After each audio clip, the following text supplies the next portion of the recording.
নমস্কার, সত্যকথা থেকে মৃণালকান্তি সিংহ।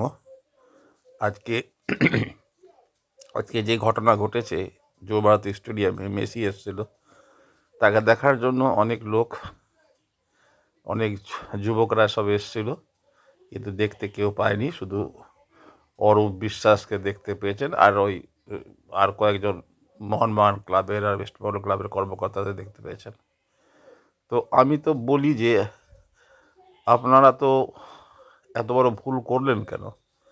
আপনি তো জানেন এই সরকারের সমস্ত কর্মকাণ্ডই হচ্ছে দুর্নীতিগ্রস্ত।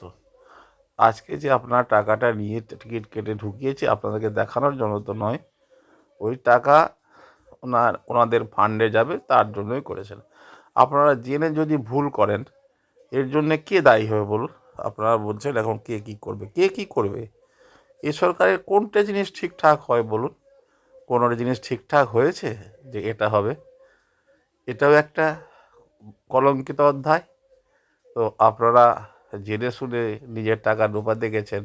আরে মেসিকে কী জন্য দেখতে গেছেন ওখানে? মেসিকে আপনার টিভিতে তো দেখছেনই। টিভির থেকেও তো খারাপ পরিস্থিতি এখানে।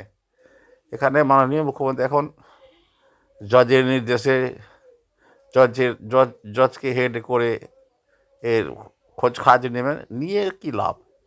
মেসির যে অপমান হলো, দর্শকদের যে হেনস্থা হলো, রাত জেগে তারা বসে লাইন দিয়ে রাত্রি জেগে এখানে টিকিট কেটে বসেছিলেন যে তাকে দেখার জন্য, ঢুকলেন স্টেডিয়ামে। আর পুলিশ কী করছে? এত এত জলের বোতল কোথায় থেকে এলো স্টেডিয়ামে? নিশ্চয়ই স্টেডিয়ামে জলের বোতল বিক্রি করার জন্য মোটা ইনকাম করা হবে। নাহলে জলের বোতল কোথায় থেকে? যেখানে নিয়ম আছে জলের বোতল পর্যন্ত নিয়ে যাওয়া যাবে না, সেখানে কিভাবে হলো? তো এসবের জবাব দিতে হবেই, আর নাহলে এর জবাব তো 2026-এ পাবেনই। আর এখন সরকারের কোনো সাফাই দিয়ে লাভ হবে না। আপনারা যা ভুল করেছেন, আপনাদের ভুলের প্রায়শ্চিত্ত অবশ্যই করতে হবে। কোথায় কত দূর দূর থেকে লোক এসছে তার কোনো হিসাব আছে? আর আপনারা সব কিছুকেই একটা দুর্নীতির মধ্যে নিয়ে যেতে চান, এটা তো ঠিক না।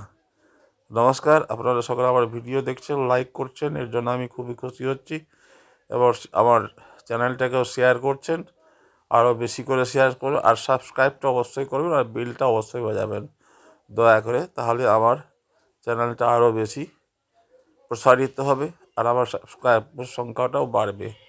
আপনারা সকলে ভালো থাকবেন, সুস্থ থাকবেন। আফসোস করে কোনো লাভ নেই, যেতে দিন, আর কিছু করার নেই। নমস্কার।